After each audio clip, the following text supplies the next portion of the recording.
Hello বন্ধুরা, কি অবস্থা সবার? কেমন আছেন সবাই? আজকে আমি আপনাদের দেখাবো যে আপনারা যারা সৌদি আরবে আছেন, সৌদি আরবে আপনারা কিভাবে 3.5 রিয়াল দিয়ে এক এক স্থান থেকে আরেক স্থানে যাবেন, বা এই ধরনের বাস সার্ভিসগুলো যে এলাকায় আছে ওই এলাকাতে আপনারা কিভাবে যাবেন তাই বিস্তারিত ভিডিওতে দেখাবো। তো আমরা রওনা করছিলাম পাসপোর্ট বানানোর জন্য, পাসপোর্ট রি ইস্যু করার জন্য উনাইজা থেকে বুরাইদা। তো বুরাইদাতে আমাদের পাসপোর্ট অফিস। তো বলতে বলতে আমাদের বাস চলে আসলো। এই হচ্ছে আমাদের বাস, যেটাতে আমরা 3.5 রিয়াল দিয়ে আমরা বুরাইদা যাব, যেটাতে প্রাইভেট কারে যেতে হলে মিনিমাম 70 থেকে 80 রিয়াল লাগে। তো আমরা বাস আসলো, বাসের ভিতরে ঢুকলাম। তো এখানে সিস্টেম হচ্ছে, আপনি বাসের মধ্যে গেলে আপনাকে প্রথমে অনলাইনে কার্ডে পে করতে হবে।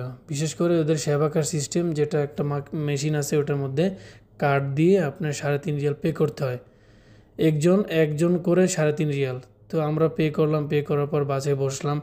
আপনারা বাসের পরিবেশটা দেখতেছেন কত সুন্দর, একদম পুরা A to Z neat and clean.